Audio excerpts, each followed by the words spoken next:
بسم الله الرحمن الرحيم، والصلاة والسلام على نبينا محمد وعلى آله وصحبه أجمعين. Assalamualaikum warahmatullahi wabarakatuh. Alhamdulillahi rabbil alamin. Wassalatu wassalamu ala asyrafil mursalin nabiyina wa maulana Muhammadin wa ala alihi wa sahbihi ajma'in. Wa ashhadu an la ilaha illallah wahdahu la syarikalah. Wa ashhadu anna Muhammadan abduhu wa rasuluh. Sallallahu alaihi wa ala alihi wa sahbihi wa sallama tasliman katsira. Thumma amma ba'd. Alhamdulillah, puji syukur kita haturkan kehadirat Allah Azza wa Jal. Dialah zat yang memberikan kita kemudahan untuk belajar bersama. Kita memiliki keterbukaan untuk mau mengenal ilmu yang Allah Subhanahu wa Ta'ala berikan kepada para hambanya. Dan itu satu nikmat yang luar biasa. Karena itu kata sebagian ulama bahwa kelezatan yang paling puncak di dunia adalah kelezatan ketika orang mengenal kebenaran. Sehingga para sahabat Nabi SAW ketika mereka mendapatkan satu ayat yang baru atau pelajaran yang baru dari Rasulullah SAW, mereka pun bergembira. Dan kita berharap semoga kondisi semacam ini juga ada pada diri kita. Menjadi orang yang merasa gembira ketika mendapatkan satu ilmu yang baru, satu pelajaran yang baru, karena itu bagian dari ciri orang baik sebagaimana yang Allah Subhanahu wa Ta'ala sebutkan dalam Al-Quran. Jamaah yang dimakan Allah Subhanahu wa Ta'ala, kita masuk dalam satu tema baru yang mengacu kepada sebuah buku berjudul Pengantar Kaidah Fikih Kubro.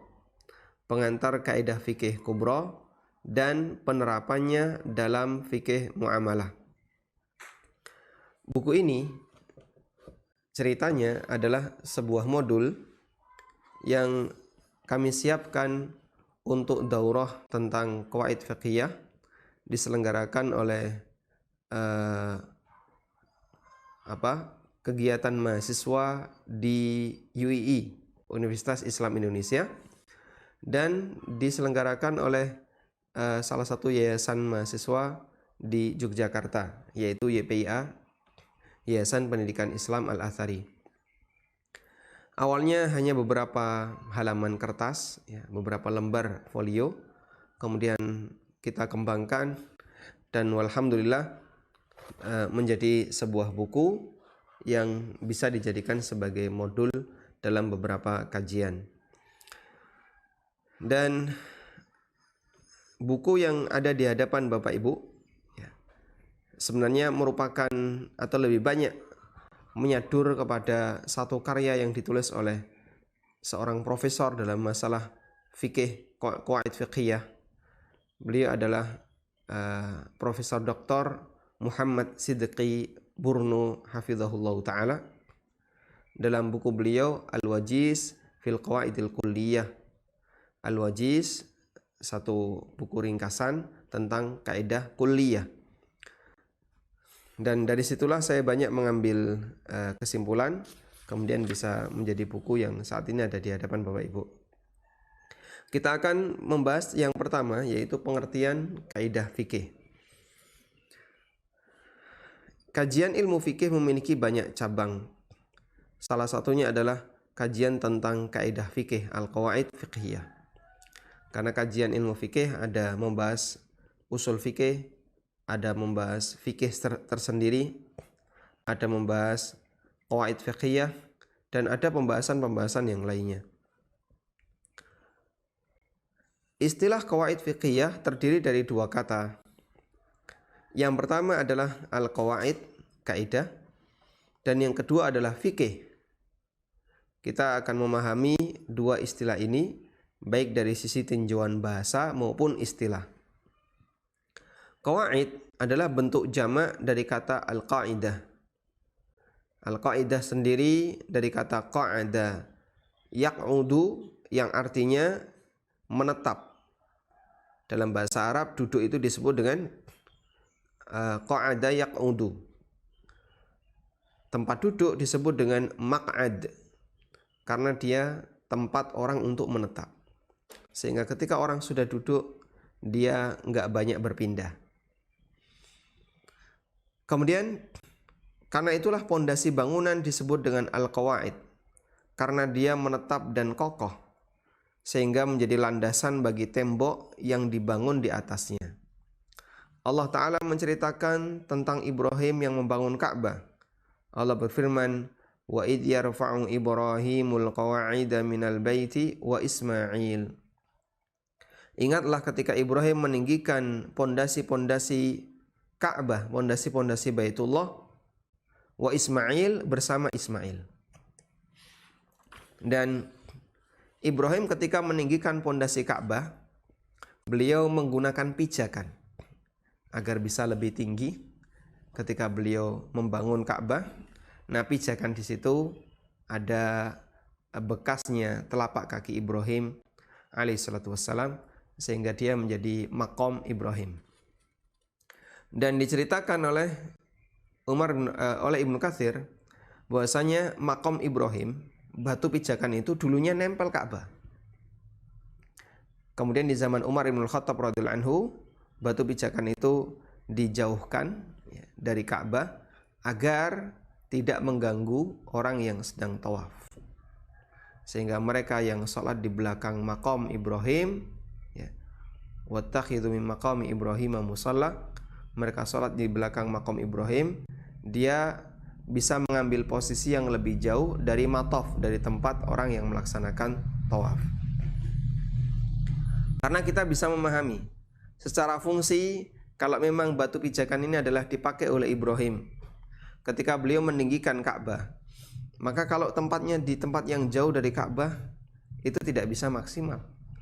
Karena itu dulunya batu pijakan itu nempel dengan Ka'bah, karena dipakai untuk pijakan dalam rangka bangun Ka'bah. Kemudian oleh Umar bin Khattab dijauhkan agar orang yang sholat selesai tawaf bisa mengambil posisi lebih jauh dari tempat tawaf. Dalam ayat ini Allah Ta'ala menyebut pondasi tembok Baitullah dengan istilah al-qawaid. Wa idh yarfa'u Ibrahimul qawa'ida, yang artinya adalah pondasi. Kemudian makna kaidah secara istilah didefinisikan oleh para ulama dengan al-amrul kulli alladhi yantabiqu alaihi juz'iyatun katsirah. Aturan yang bersifat umum yang dapat diterapkan dalam banyak perkara cabang. Sebagaimana pondasi, dia menjadi dasar di mana di atasnya bisa dibangun berbagai macam cabang. Sehingga tembok ada di atas, kemudian nanti ada atap dan seterusnya. Maka kaidah dalam istilah fikih atau kaidah dalam istilah menurut para ulama juga sama. Dia sebuah pondasi, kemudian cabang di atasnya banyak. Tayyib. Kita mungkin tidak banyak kepentingan dengan pemahaman istilah di sini. Yang penting adalah Anda kasih garis bawah bahwa kaidah itu sesuatu yang sifatnya pokok dan dia memiliki banyak cabang. Selanjutnya kita akan beralih kepada pengertian fikih. Kata fikih secara bahasa artinya faham. Allah berfirman menceritakan doanya Musa alaihissalatu wassalam. Wahlul 'uqdatam min lisani yafqahu qawli. Wahlul, lepaskanlah, 'uqdatam min lisani, ikatan dalam lisanku. Karena Musa alaihissalatu wassalam, beliau tidak lebih fasih dibandingkan Harun alaihissalam.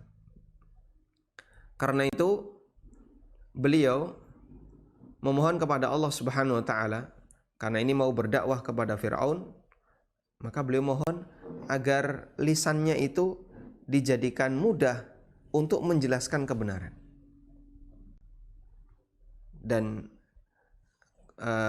disebutkan dalam kisah yang masyhur bahwa Musa alaihissalatu wassalam lidahnya cedal, dalam arti beliau kalau bicara itu tidak jelas.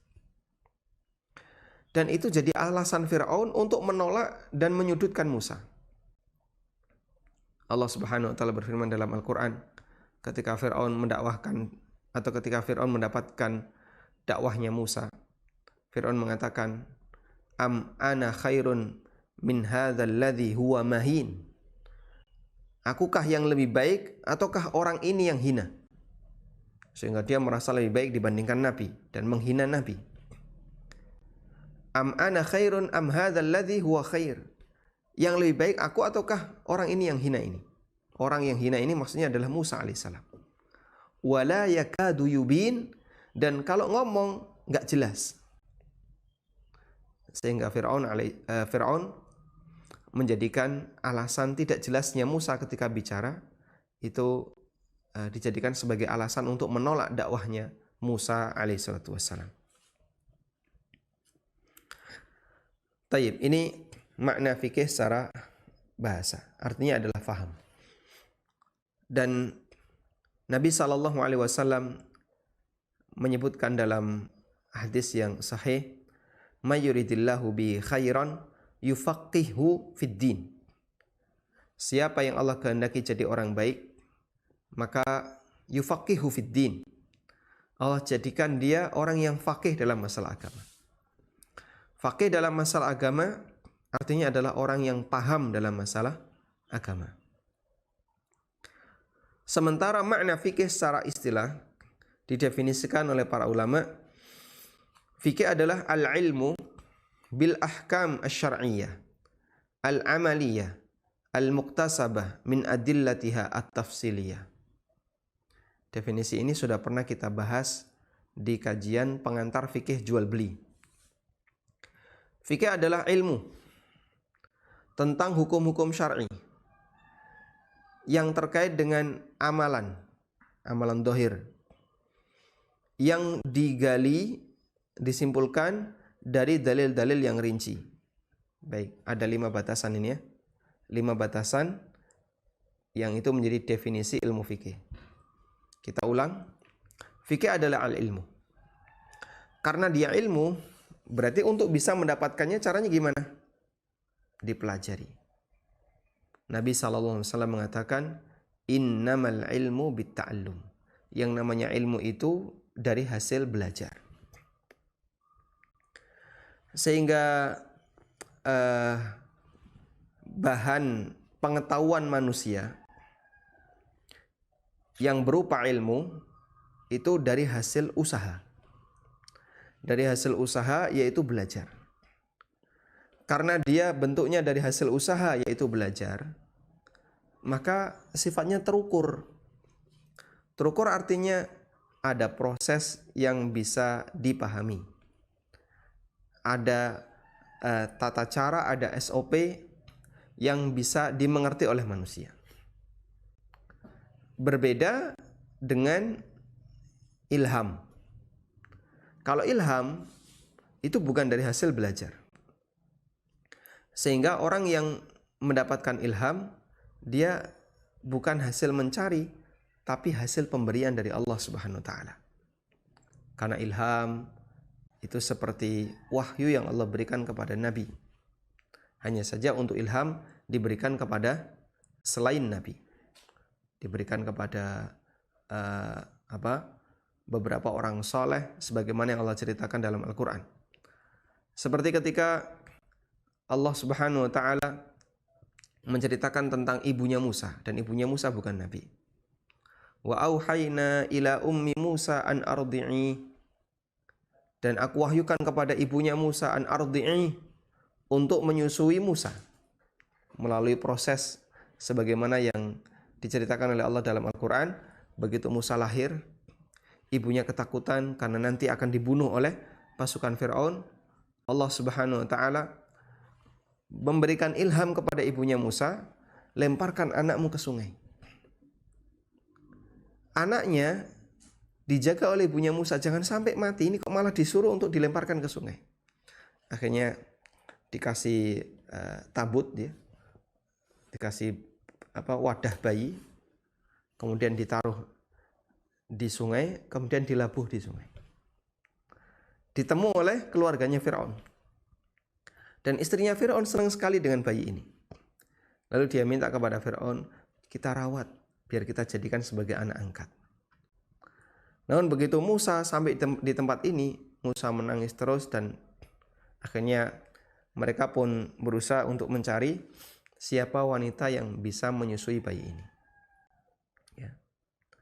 Kemudian Allah Subhanahu wa taala kembalikan bayi itu kepada ibunya Musa. Begitu disusui oleh ibunya Musa, Musa diam dan merasa tenang. Akhirnya ibu dan anak tinggal di istana. Padahal sebelumnya mereka dalam kondisi ketakutan, ditindas. Ibunya ketakutan, jangan-jangan nanti anaknya diculik, kemudian dibunuh oleh kerajaan.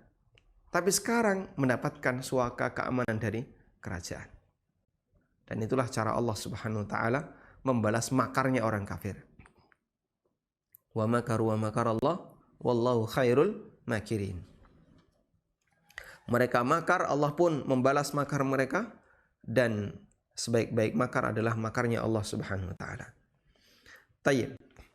Karena itu di sini jamaah, kalau ilmu itu berdasarkan ta'allum, berdasarkan belajar, maka ilmu itu bisa didapatkan melalui proses. Dan prosesnya tadi kita katakan dia sifatnya terukur. Artinya bisa dijadikan sebagai SOP misalnya, atau dijadikan sebagai tata cara. Kamu kalau mau belajar caranya kayak gini, kayak gini. Sehingga mendapatkan ilmu atau ingin mendapatkan ilmu tapi tidak melalui proses seperti ini, maka itu bukan ilmu. Kowe nek pengen pintar, kamu kalau mau pintar, nanti nek kiainya sisa minumannya direbut, diminum. Kalau makanan sisa kiai dimakan. Ini Quran jadikan bubur, dimakan. Biar nanti kamu hafal Quran. Dan aneka kegiatan yang lainnya. Yang itu secara ilmiah tidak terbukti apakah ini bisa termasuk disebut sebagai belajar, kegiatan belajar. Kita sepakat mengatakan tidak. Ini minum sisa kiai, bukan belajar. Terus gimana hukumnya kayak gitu, minum sisa kiai? Ya sampaikan, Pak Yai, nyuwun pangapunten, ya mohon maaf, itu minumannya masih sisa. Sunnah Nabi SAW itu suruh menghabiskan, bukan disisakan. Ya. Makanya kalau ada makanan kiai sisa, makanan atau minuman sang guru sisa, yang dilakukan bukan dinantikan untuk diminum, untuk dimakan, bukan, minta kepada yang bersangkutan untuk menghabiskannya. Karena bagian dari sunnah Nabi SAW adalah makanan itu dihabiskan, bukan disisakan. Minuman dihabiskan, bukan disisakan. Tayyib. Terus kalau makan sisa, minum sisa seperti ini gimana? Ya boleh-boleh saja. Kan itu makanan yang halal. Cuman itu tidak bisa dijadikan sebagai sarana untuk mendapatkan ilmu. Karena ini bukan proses belajar. Ini bukan proses belajar. Bukan gara-gara minum sisa kiai, terus akhirnya ketularan pintar seperti Mbah Yai. Nah itu tidak ada proses belajar seperti itu. Karena sekali lagi, ilmu itu, kata Nabi SAW, innamal ilmu bitta'allum, ilmu itu didapatkan dari hasil belajar.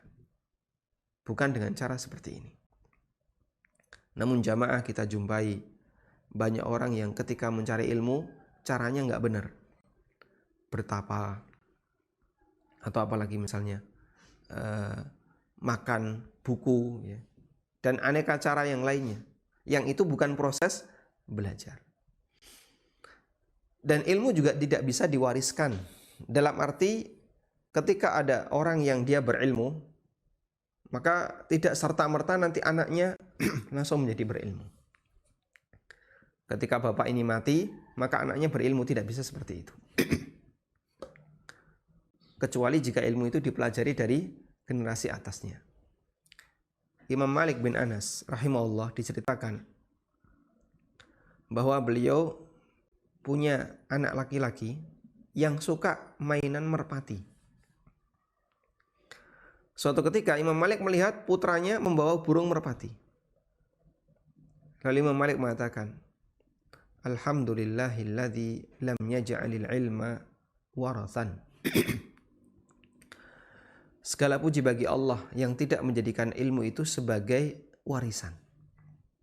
Artinya kalaupun orang tua yang soleh dan berilmu ini meninggal dunia, nggak bisa serta-merta terus anaknya mendapatkan warisan dari ilmu bapaknya, kemudian jadi pintar seperti bapaknya. Nggak bisa seperti itu. Sehingga siapa yang bisa mendulang ilmu dari orang soleh ini, jawabannya adalah siapapun yang belajar dari beliau. Meskipun sama sekali tidak ada hubungan nasab, nggak ada hubungan kekerabatan.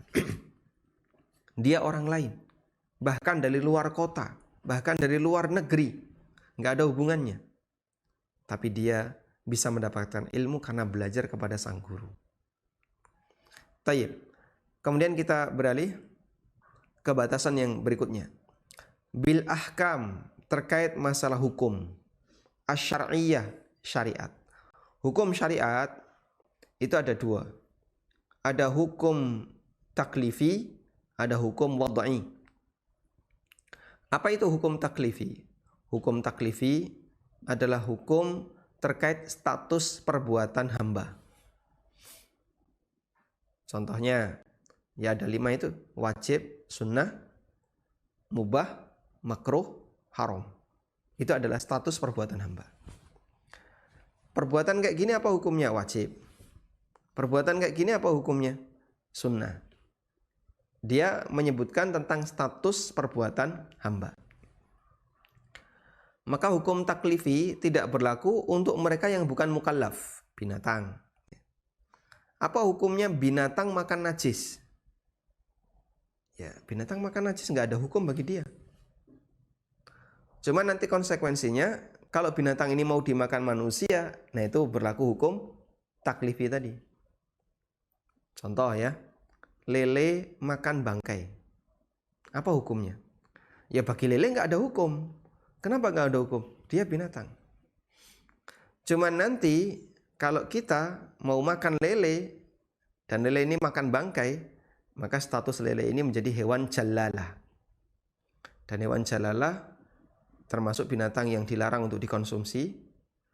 Namun dia bisa berubah menjadi halal setelah menjalani proses tertentu, yaitu dikarantina selama sekian hari, dikasih makanan yang bagus, sampai akhirnya pengaruh bangkai itu hilang dari badan hewan ini, baru silahkan dikonsumsi.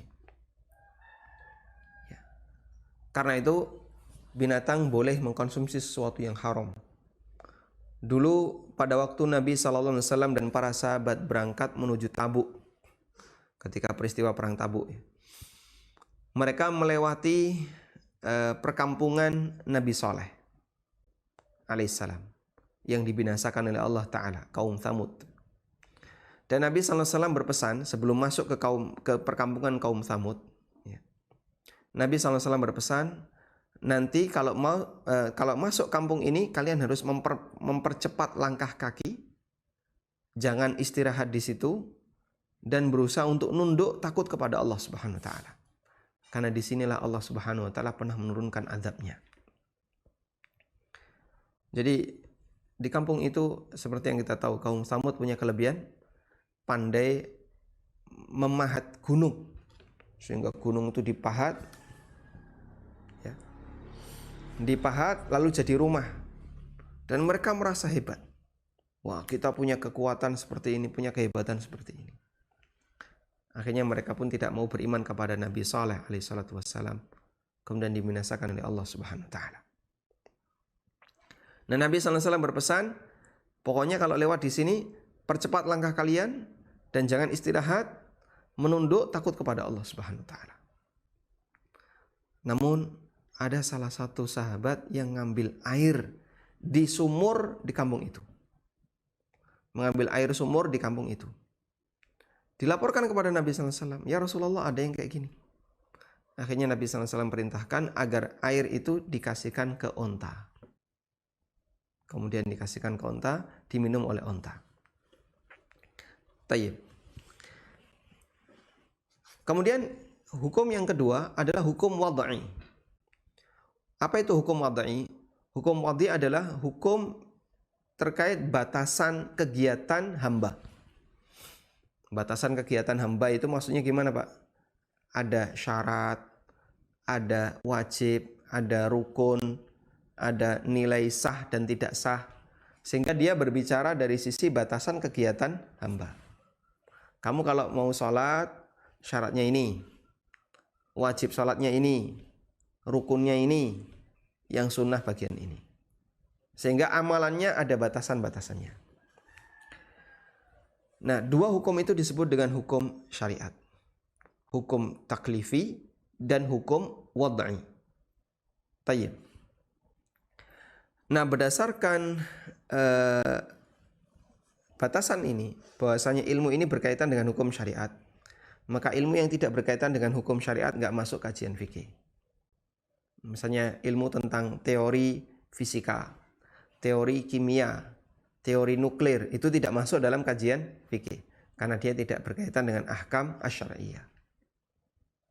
Nah, al-amaliyah yang terkait dengan amal, berarti yang tidak terkait dengan amal tidak masuk kaidah fikih, tidak masuk dalam definisi fikih. Contohnya terkait i'tiqad, terkait keyakinan.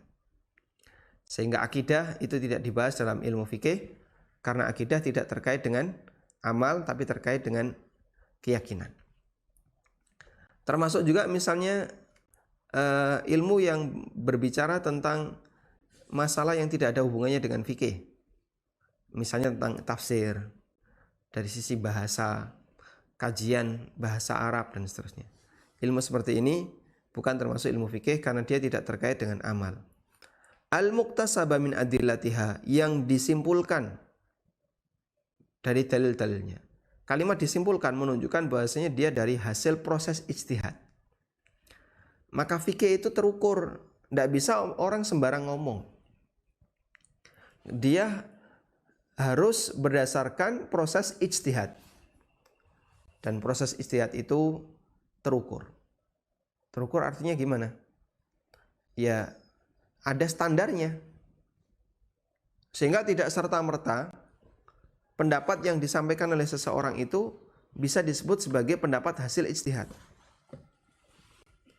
Makanya kalau orang itu ngomong dan dia ngawur, ngomong masalah fikih dan ngawur, mereka yang paham tentang masalah fikih ngerti ini ngawur, bukan hasil ijtihad. Kalau hasil ijtihad itu tidak ngawur, beralasan dan alasannya cukup kuat.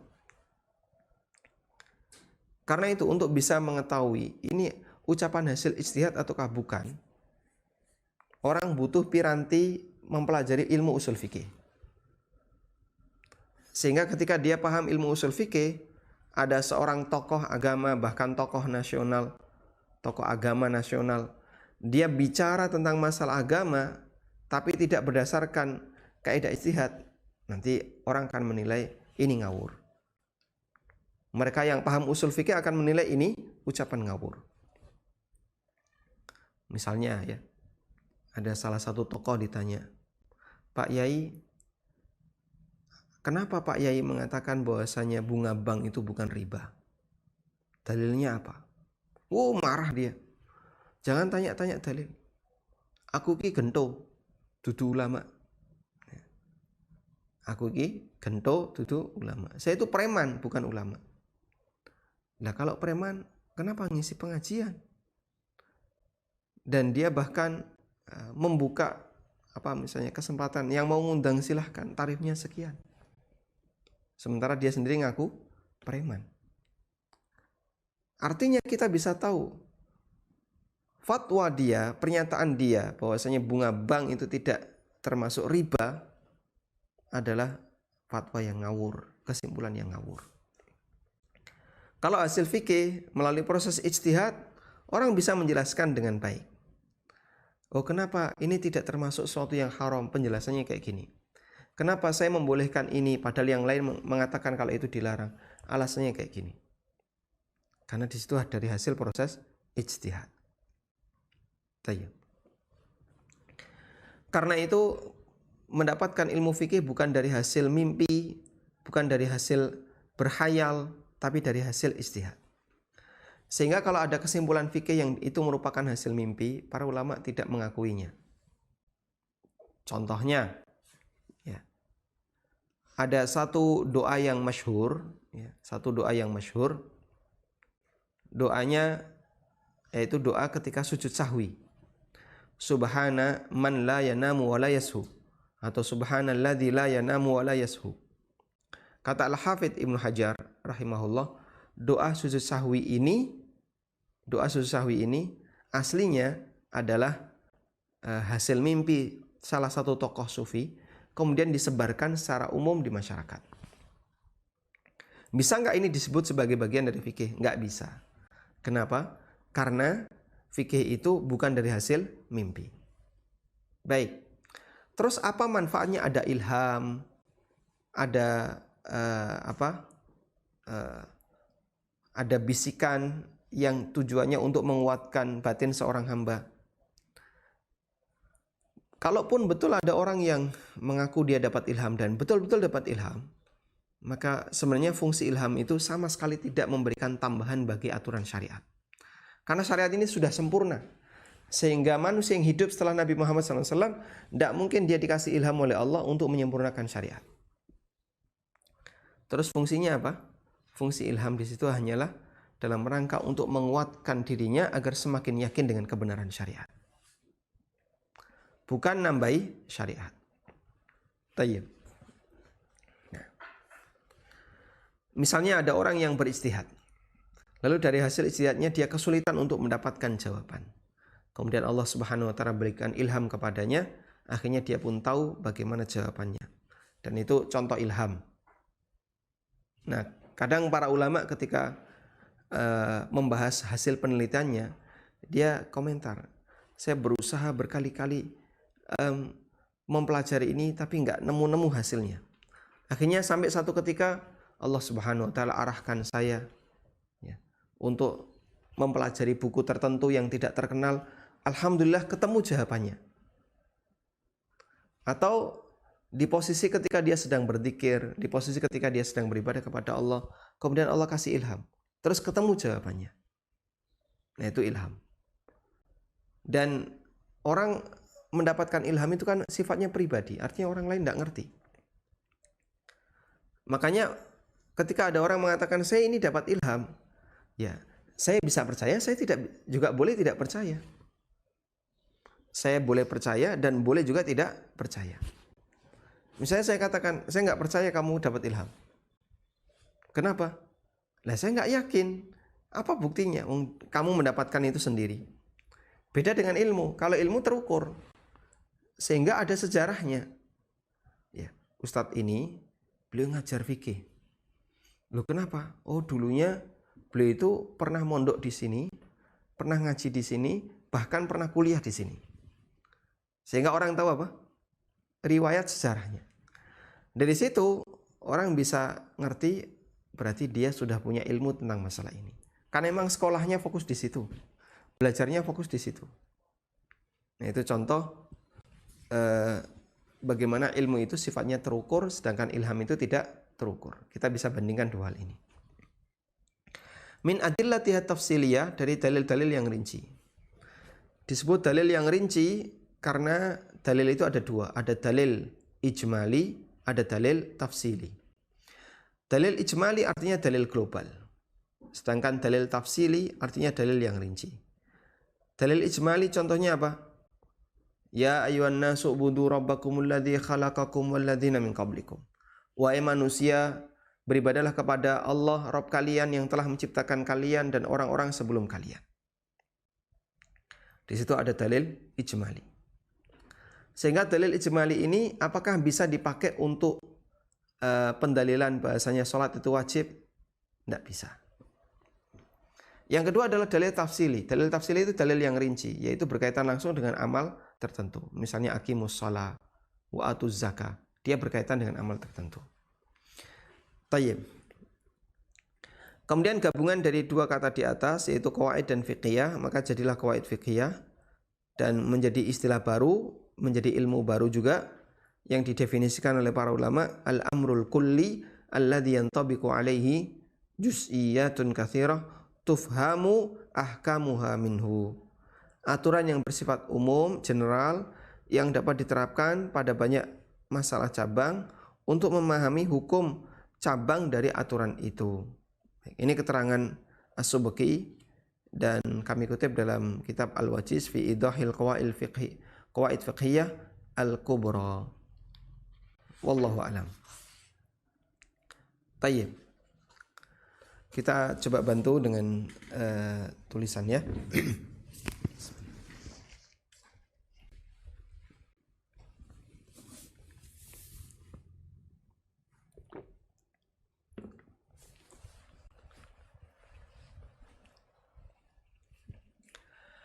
Baik jamaah,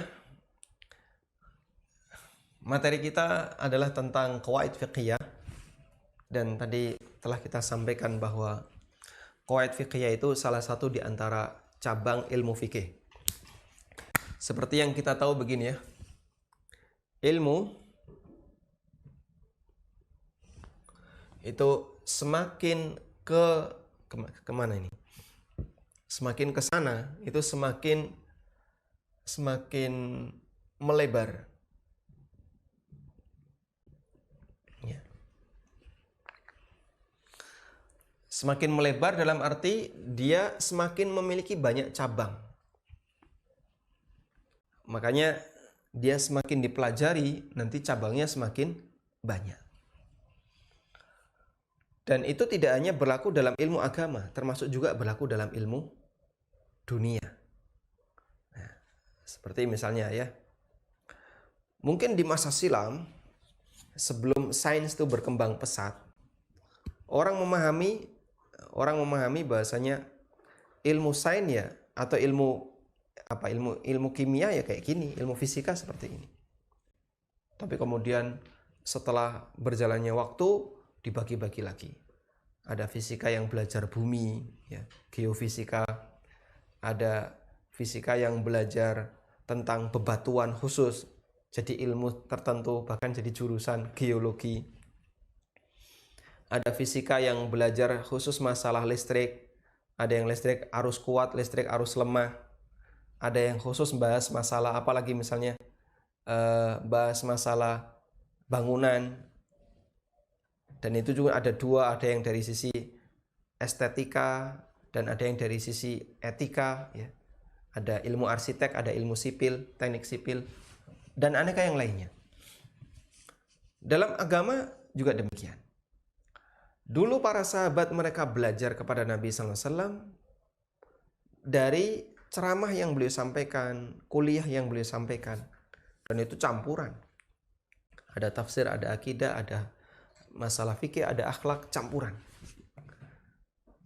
Sehingga waktu itu orang yang berilmu adalah mereka yang punya banyak hadis dan memahami kandungan dari hadis, dan belum dikelompokkan menjadi ilmu kecil-kecil. Akhirnya sejalan dengan perkembangan zaman, dari sekian banyak dalil itu dikelompokkan. Sehingga dalam satu hadis, misalnya dalam satu hadis, di sana ada banyak pelajaran. Ada pelajaran dari sisi akidah, ada pelajaran dari sisi fikih, ada pelajaran dari sisi adab, ada pelajaran yang ditinjau dari sisi ilmu hadis, dan ada pelajaran-pelajaran yang lainnya. Lalu ini dikelompokkan menjadi ilmu-ilmu tersendiri. Ya. Tayyib. Nah, begitu jadi ilmu, awalnya dia satu satuan ilmu, ya, sebuah satuan ilmu yang masih cukup global. Cukup global dalam arti rinciannya tidak banyak. Akhirnya semakin jauh ke sana, semakin dirinci, maka dia semakin melebar. Ya. Sehingga termasuk juga ilmu fikih. Ilmu fikih juga mengalami situasi seperti itu. Dulunya fikih itu sangat umum, sangat global. Makanya Abu Hanifah yang dinilai oleh Imam Asy-Syafi'i sebagai bapak ilmu fikih. Karena Imam Syafi'i pernah mengatakan, kullu faqihin iyalu Abi Hanifah. Semua ahli fikih itu turunannya Abu Hanifah. Semua ahli fikih itu keturunannya Abu Hanifah. Makanya Abu Hanifah disebut dengan bapak ilmu fikih.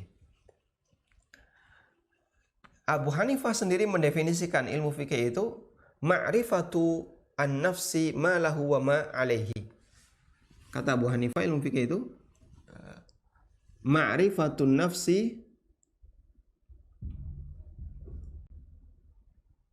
ma lahu wa ma alaihi.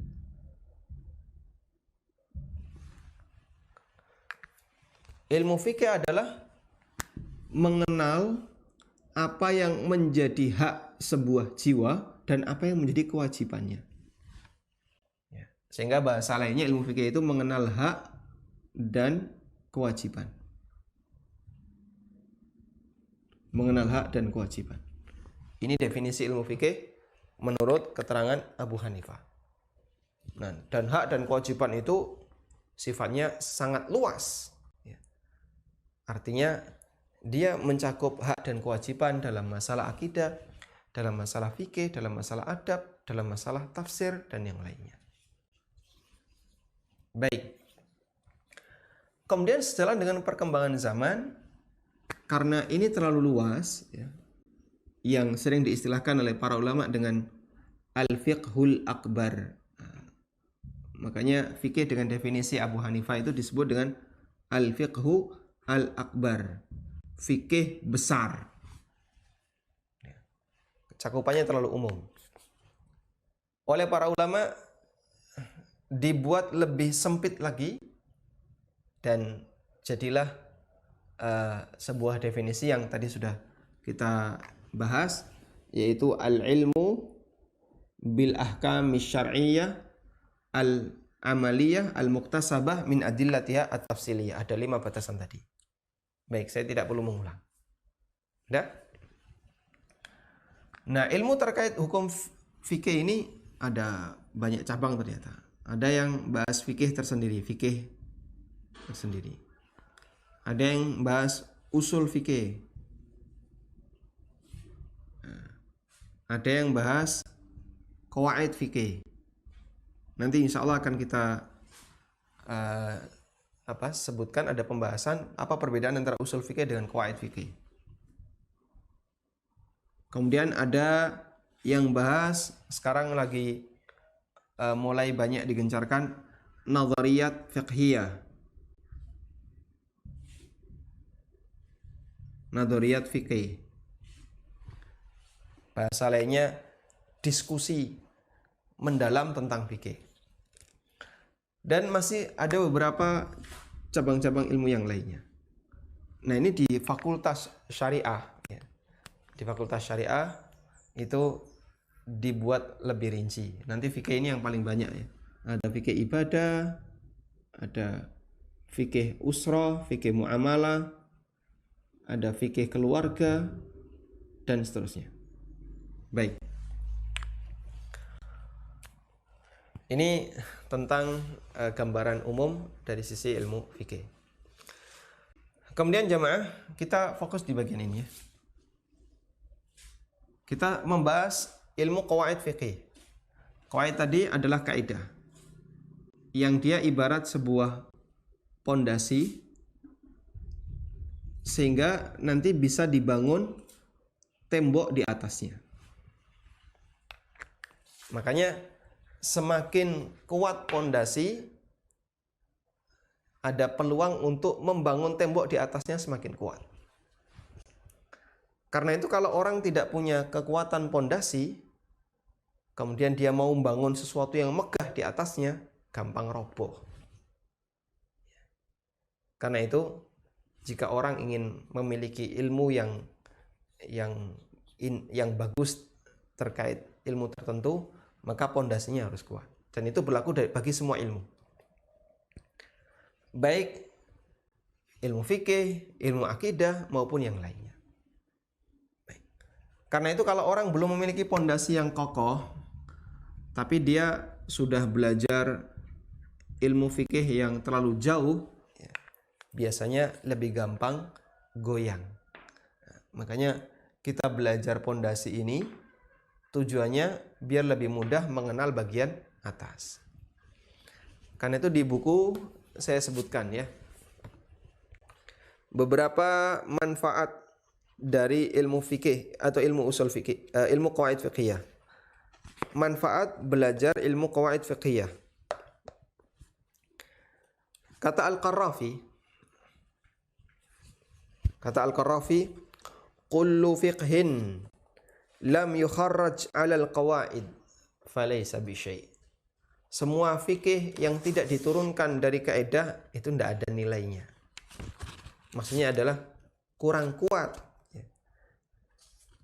Setiap kesimpulan fikih yang tidak didasari oleh kaidah, maka bukan fikih yang kuat. Sehingga kalau ingin punya ilmu fikih yang kuat, belajar kaidahnya. Karena itu di antara manfaat memahami qawaid fiqhiyah yang pertama adalah mengelompokkan bagian-bagian yang terpisah dalam fikih untuk disatukan dalam satu aturan yang universal dan menyeluruh. Ya. Contohnya, misalnya MLM nggak boleh. Terus apa lagi? Jual beli mancing yang di situ nggak jelas. Apakah nanti bisa dapat ikan, nggak dapat ikan? Oh, itu nggak boleh. Undian berhadiah berbayar nggak boleh. Ini nggak boleh. Akhirnya kita buat kaidah. Kenapa ini semuanya nggak boleh? Oh, kaidahnya adalah karena transaksi yang mengandung gharar itu dilarang. Contoh yang lain. Kamu kalau ngutangi orang, ngasih hadiah nggak boleh. Ngasih tambahan duit disepakati nggak boleh. Ngasih layanan jasa yang disepakati juga nggak boleh. Loh, kenapa? Nah, terus kita buat sebuah kaidah. Oh, karena ini kaidahnya adalah kullu qardin jarra naf'an fahuwa riba. Semua utang yang menghasilkan manfaat, maka manfaat itu adalah riba. Nah, kita kalau paham kaidah seperti ini, digoyang ke arah manapun, pegangi kaidah, bisa ngasih jawaban. Bisa tahu arahnya. Oh, ini karena semua utang yang menghasilkan manfaat statusnya adalah riba. Contoh yang lain. Ada banyak kasus akad komersil. Ijarah, istisna, akad salam, akad ini dan seterusnya. Terus kita kebingungan, kenapa ini tidak boleh? Katanya kalau orang misalnya bayar sesuatu tapi dia nggak dapat apa-apa, itu tidak boleh, termasuk kedzaliman misalnya. Atau dia bayar tapi yang dia dapatkan nggak jelas, itu juga tidak boleh. Itu kenapa? Nah, terus Anda simpulkan, oh di sini ada kaidah. Dalam akad komersil berlaku kaidah keseimbangan antara iwad dengan muawad. Nah, dari situ kita bisa membahas banyak kasus dengan satu atau dua kaidah. Dan di buku saya kasih contohnya ada banyak keringanan yang diberikan syariat karena sebab tertentu. Misalnya boleh sholat sambil duduk bagi yang tidak sanggup berdiri. Boleh tayamum bagi yang sakit, boleh tidak puasa bagi yang sakit, dan seterusnya. Kemudian kita gabungkan menjadi kaidah al-masyaqqatu tajlibut taisir. Kalau ada kesulitan, maka dalam syariat ini mengharuskan adanya kemudahan. Dan masih banyak contoh yang lainnya. Kemudian yang kedua, memudahkan menghafal permasalahan fikih yang begitu luas. Karena dengan menguasai kaidah, seseorang dapat menguasai banyak masalah fikih tanpa harus menghafal masing-masing kasus. Al-Qarrafi mengatakan, wa man dabadal fiqha biqawaidihi istaghna an hifdzi aktsaril juz'iyat lindirajiha fil kulliyat. Siapa yang menguasai fikih melalui kaidah-kaidahnya, maka dia tidak butuh menghafal banyak sekali rincian permasalahan fikih cabang. Karena kasus fikih itu bisa diturunkan dari kaidah fikih yang sifatnya global. Di sini saya kasih contoh, misalnya hadiah terlarang dalam transaksi utang. Nggak boleh ada layanan dalam transaksi utang. Dan seterusnya. Lalu kita kasih kesimpulan, ada kaidah yang mengatakan kullu qardin jarra naf'an fahuwa riba. Semua utang yang menghasilkan manfaat itu riba. Kemudian memahami kaidah fikih membantu orang yang belajar fikih untuk mengerti metode fatwa, memudahkannya untuk mencari hukum ketika menemukan permasalahan yang baru. Misalnya, kita sudah sangat sering menyampaikan penjelasan tentang menjual barang yang tidak dimiliki dan rincian-rinciannya. Nah, dari situ Anda kalau lihat alurnya nanti akan bisa menemukan satu kaidah. Oh, berarti kalau modelnya kayak gini tidak boleh, ini masuk kali bil kali. Sudah nemu seperti itu, jika ada kasus baru, masalah baru, kita bisa pahami. Oh, ini sudah pernah difatwakan oleh Ustadz Erwandi, sudah pernah difatwakan oleh Ustadz Arifin Badri, ini hukumnya tidak boleh. Kenapa? Ilahnya sama. Karena kasusnya mirip. Ya meskipun detailnya beda, tapi kasusnya mirip. Anda sudah bisa memberikan penilaian. Memahami kaidah fikih dapat membantu orang yang belajar fikih terhindar dari kontradiksi dalam masalah fikih. Di antara latar belakangnya karena setiap kasus dikelompokkan pada masing-masing kaidah yang berbeda. Sehingga misalnya, oh ini masuk bagian riba, ini masuk bagian goror. Jangan semuanya ditutup riba. Ya.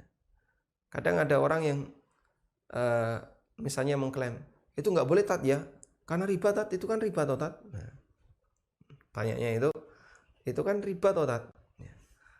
Ribanya di mana? Ini bukan riba, ini masalah goror. Dan masalah goror dengan riba itu beda. Itu tidak boleh tat ya kalau kayak gitu. Itu goror tat ya. Padahal itu bukan goror. Itu dolim. Dan masalah kedoliman dengan goror itu beda. Sehingga orang kadang tidak ngerti. Ini masuk di kaidah goror, kaidah riba atau kaidah dolim. Akhirnya semuanya dipentung riba. Dalam MLM kita tidak menjumpai ada riba. Tapi adanya goror. Cuman untuk mencari ini apakah goror yang muktabar atau ghair muktabar, nah, perlu dilihat detailnya. Karena kalau riba 100% tidak boleh, kalau goror ada yang diperbolehkan dan ada yang dilarang. Kemudian yang kelima, memahami kaidah fikih dapat membantu orang yang belajar fikih untuk memahami maqasid syariah. Sehingga kalau kita paham kaidah dan kita belajar fikih, nanti kita tahu apa tujuan besar Allah Subhanahu wa taala mensyariatkan seperti ini. Apa tujuan besar Allah Subhanahu wa taala mengajarkan seperti ini. Kenapa transaksi uang dengan uang itu tidak boleh kecuali dengan syarat tertentu. Yang itu disebut oleh Nabi sallallahu alaihi wasallam riba. Kalau enggak riba nasi'ah, riba fadl. Kecuali kalau dia memenuhi syarat tertentu. Terus kita bisa memahami. Oh, ini karena syariat menghendaki agar uang hanya menjadi alat tukar dan bukan komoditas. Dan ternyata hikmahnya adalah dalam rangka untuk menjaga kestabilan ekonomi di masyarakat. Sehingga tidak terjadi bubble ekonomi disebabkan karena transaksi uang yang dominan, peredaran uang dominan sementara tidak diimbangi dengan peredaran barang. Baik, saya kasih contoh ya. Kehebatan Ibnu Abbas dalam beristimbat terhadap hukum.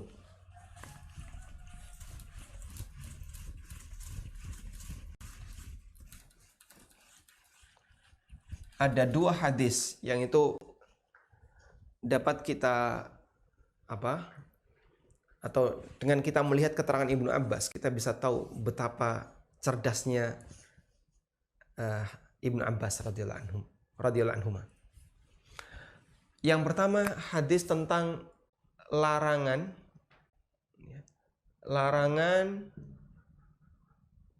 orang kota menjualkan barang orang desa. Menjualkan barang orang desa. Maksudnya gimana? Ada orang desa atau ada orang kampung yang dia bawa barang hasil panen di kampung. Dia datang ke kota. Sampai di kota, dia ditawari oleh orang pasar di kota itu, Pak, gini aja saya jualkan.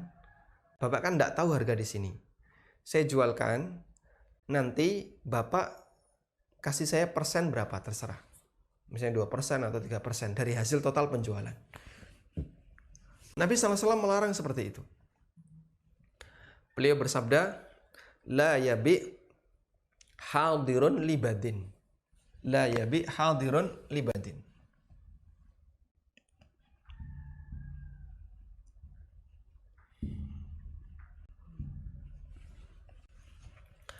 Janganlah orang kota, hadir itu orang kota, menjualkan barang milik orang Badui, orang desa. Sahabat Ibnu Abbas memahami hadis ini dengan sangat bagus. Murid beliau, Tawus bin Kaisan, ketika mendengarkan hadis ini dari Ibnu Abbas, beliau bingung. Maksudnya gimana ini? Nggak boleh orang kota menjualkan milik orang desa. Kalau orang kota ngadang orang desa yang masuk pasar kemudian dikulak semuanya, itu tidak boleh. Itu namanya talaki rukban. Karena itu bisa merugikan orang desa. Kalau ini kenapa tidak boleh? Karena orang desa tidak ngerti harga di pasar. Kalau dia dibantu menjualkan kan berarti dia membantu untuk menjualkan barang sesuai dengan harga pasar. Tapi dilarang oleh Nabi SAW. Dan kata Ibnu Abbas ketika ditanya oleh Tawus, kenapa itu tidak boleh? Kata Ibnu Abbas, maksudnya gimana? Nggak boleh itu.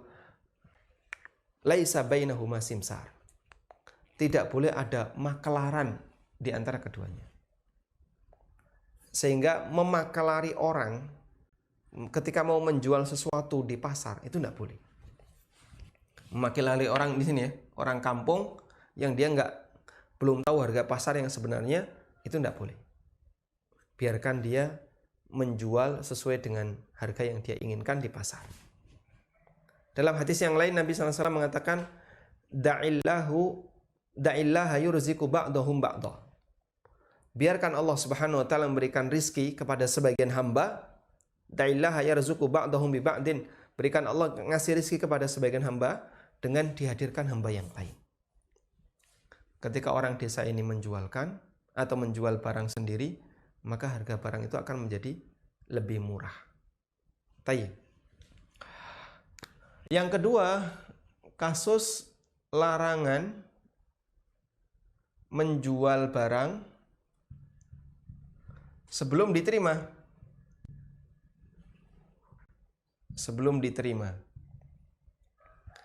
Ibnu Abbas ketika ditanya, kenapa itu tidak boleh? Kata Ibnu Abbas, dzaka darahim bidarahim wa ta'amu murja. Karena hakikatnya adalah dirham ditukar dengan dirham. Sehingga di situ tidak ada jual beli. Kata Ibnu Abbas, hakikatnya duit ditukar dengan duit. Nah, kalau hakikatnya seperti ini tidak boleh. Dan yang beliau maksud di situ adalah contohnya kayak gini ya. Saya beli semen di toko besi, saya transfer, tapi semennya saya taruh di situ. Lalu saya pasarkan, ketemu si A. Kemudian si A beli semen yang sudah saya miliki. Kemudian saya minta si A untuk bayar. Lalu saya hubungi toko besi, tolong antarkan semennya si A, semen saya ke tempatnya si A. Alamatnya di sini. Itu kata Ibnu Abbas, hakikatnya uang ditukar dengan uang.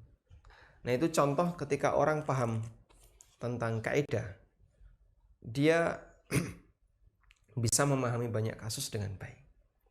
Wallahu ta'ala alam. Demikian yang bisa kita sampaikan, semoga bermanfaat. Baik.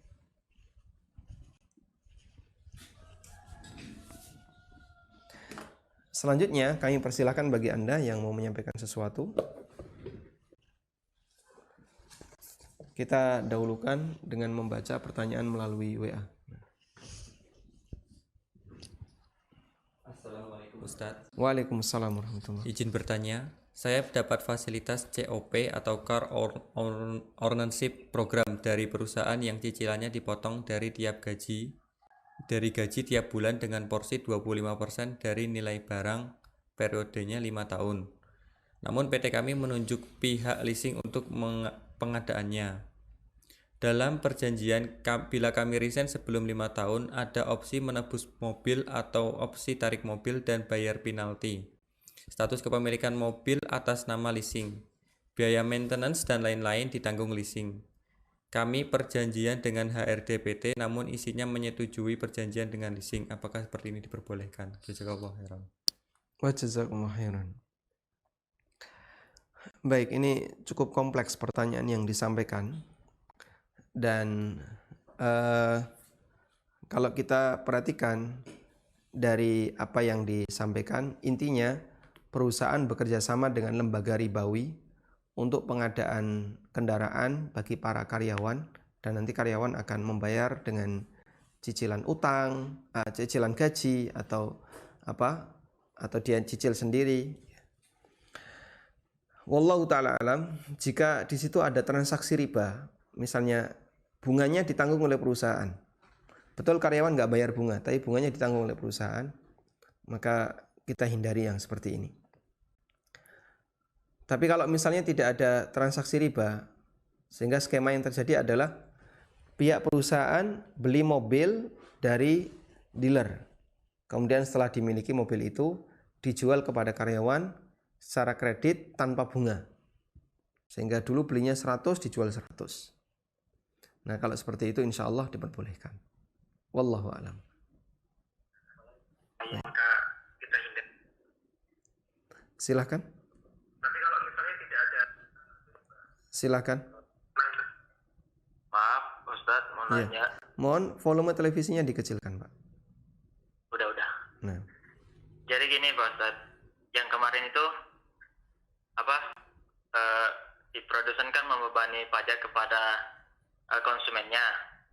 Nah kalau dengan persentase gitu, terus kalau konsumennya bayarnya pakai kartu kredit, itu apakah pajak dengan tambahan itu persentase itu apakah merupakan riba? baik. Cukup, Ya, Pak. udah. Cukup. Nah.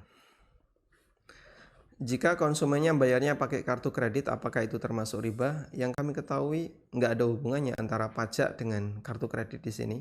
Dalam arti dia mau bayar pakai kartu kredit maupun bayar pakai tunai, sama-sama itu adalah pembayaran yang menjadi hak bagi produsen. Maksud saya adalah produsen telah memproduksi barang. Karena dia sudah memproduksi barang, maka dia kemudian dijual kepada klien, kepada konsumen, maka dia berhak untuk mendapatkan pembayaran. Nah, karena di situ ada pajaknya, produsen membebankan nilai pajak itu kepada konsumen. Nah, selanjutnya di situ ada tambahan PPN 10%.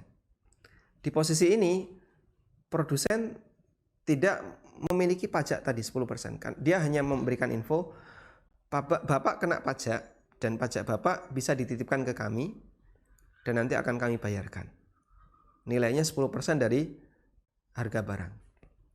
Nah, ketika seperti itu dilakukan, maka yang terjadi bukan pihak produsen mendapatkan tambahan disebabkan karena adanya kartu kredit.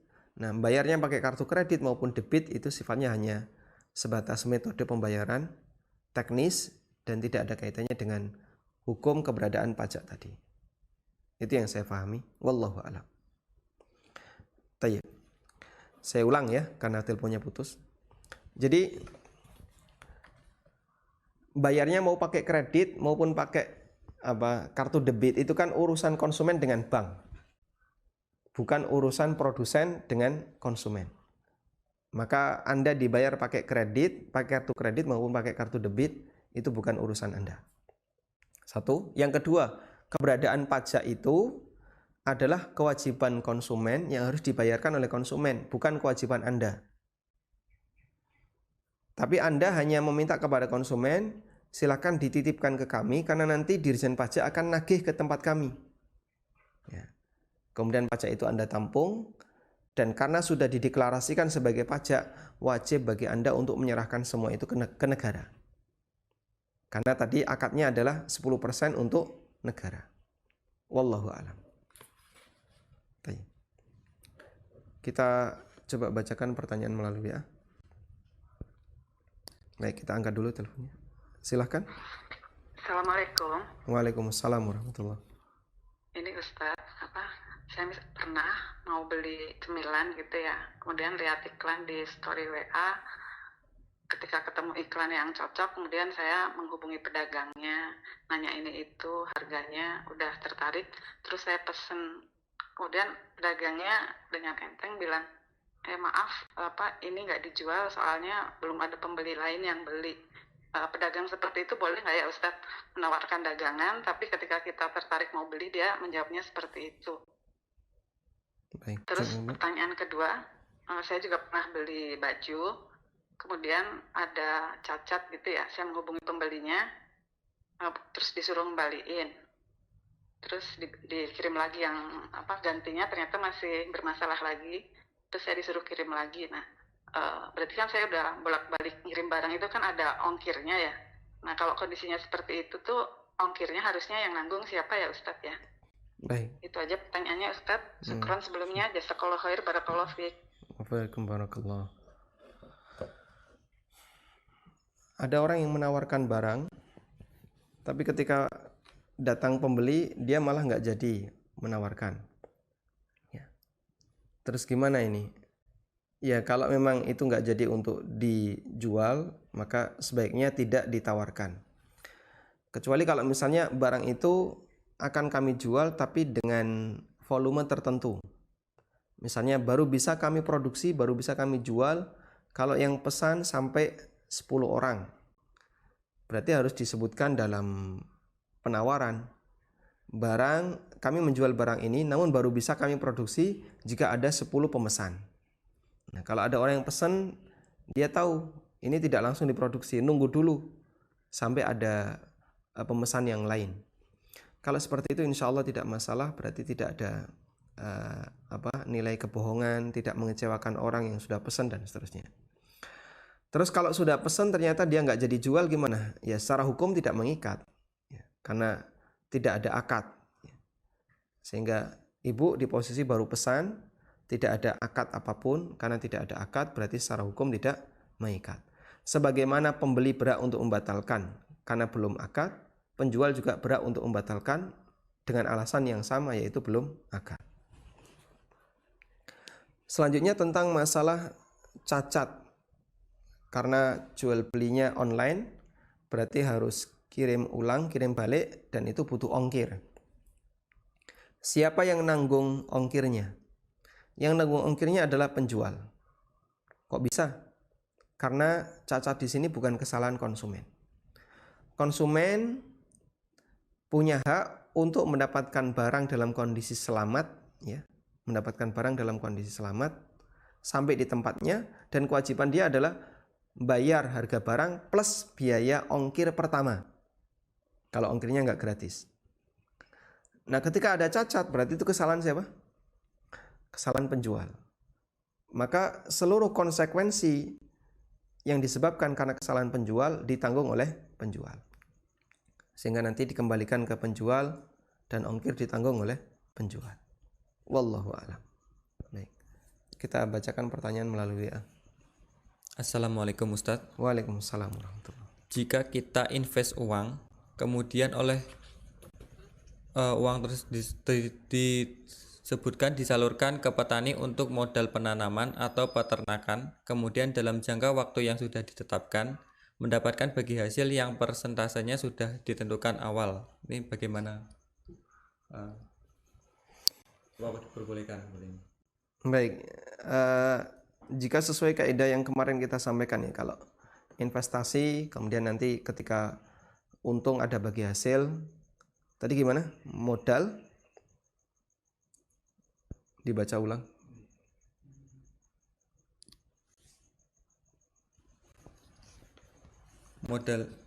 Modal penanaman atau peternakan, kemudian dalam jangka waktu yang sudah ditetapkan mendapatkan hasil dari persentase yang sudah ditentukan di awal.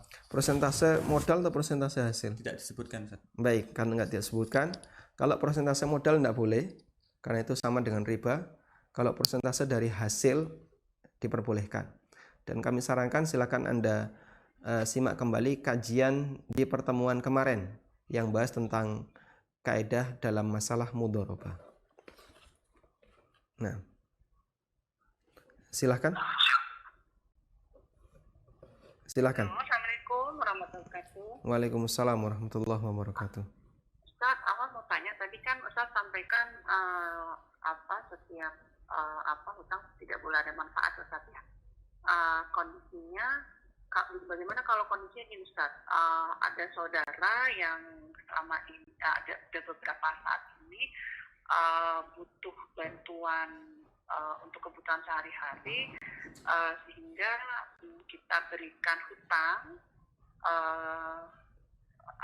untuk memenuhi kebutuhan tersebut. Jadi mereka sudah anak kasih hutangan sebanyak 3 kali, karena jaminannya istilahnya karena kita lagi mau menjual barang yang harta warisan, jadi nanti akan dikompensasi pembayarannya itu setelah uang warisan itu laku, Ustaz ya. Berarti kan satu, anak punya akad hutang piutang dengan saudara anak ini, satu. Tapi selama berjalan juga anak bantu untuk kasih modal ke dia, Ustaz. Istilahnya entah modal anak kasih barang untuk dijualin, terus mereka setor ke anak atau jadi reseller. Nah, kadang anak juga jualanannya orang tersebut itu suka anak beli gitu, Ustaz. Nah, kan istilahnya berarti anak sudah punya 2 akad, satu akad hutang piutang, terus kedua anak berakad sebagai berakad jual beli, Ustaz. Kalau kayak gitu, misalnya saudara anak itu memberikan manfaat seperti dia mengantarkan hasil jualanannya, terus anak kasih lebihan, itu ada kaitannya nggak, Ustaz, dengan akad utang piutang anak yang sebelumnya? Baik, pertanyaan kami, apakah saat ibu memberikan utang, ibu memberikan syarat, saya mau kasih utang ke kamu asal kamu mau menjualkan barang saya? Oh enggak Nggak Ustaz. ada, Justru kami justru gini, Ustaz, kami kasih 2 opsi gitu, karena memang qadarullah ini kondisinya setelah pandemi ini terutama, Ustaz ya, kan kondisinya drop sekali. Jadi untuk kebutuhan sehari-hari juga susah, makanya akhirnya udah kompensasi dari hasil penjualan nanti hutangannya di situ. Tapi karena melihat kalau hanya memberikan ikannya saja, Ustaz, kan nggak akan terus bisa itu, Ustaz, cukup. Nah, makanya akhirnya kami bilang ya udah, kami istilahnya keluarin uang lagi, tapi bukan untuk minjemin dia, tapi kami gunakan khusus untuk modalin dia. Baik. Gitu loh. Entah itu barangnya itu kita beli dulu terus dia yang ngambil setor ke kami, atau misalnya dia jadi reseller, misalnya satu barang yang kami jual misalnya gitu, Ustaz. Bagaimana itu, Ustaz? Baik. Baik. Kita harus Ustaz, barakallahu fiik. Wafikum barakallah. Insya Allah dari apa yang ibu sampaikan cukup jelas dan jawabannya diperbolehkan, karena di situ tidak ada unsur menggabungkan antara akad utang dengan jual beli atau akad utang dengan mudharabah. Dalam arti ibu tidak menyampaikan sebagai syarat, saya mau memberikan utang ke kamu asal kau jualkan barang saya. Nggak ada syarat seperti itu. Bahkan tujuan ibu memberikan modal tambahan setelah akad utang piutang, yang itu tidak ada hubungannya dengan akad utang. Anda ngasih bantuan dalam bentuk utang, kemudian Anda ngasih bantuan yang kedua dalam bentuk modal. Tujuannya modal itu diberikan dalam rangka untuk membantu menaikkan perekonomian saudara ibu, sehingga insya Allah tidak ada masalah. Berarti yang terjadi di situ adalah akad sosial 2 kali. Pertama membantu dalam bentuk utang, dan yang kedua membantu dalam bentuk membukakan peluang usaha baginya. Wallahu ta'ala alam, demikian yang bisa kita sampaikan. Semoga menjadi kajian yang bermanfaat. Wassallallahu ala nabiyyina Muhammadin wa ala alihi wa sahbihi wasallam. Wa akhiru da'wana alhamdulillahi rabbil alamin. Wassalamualaikum warahmatullahi wabarakatuh.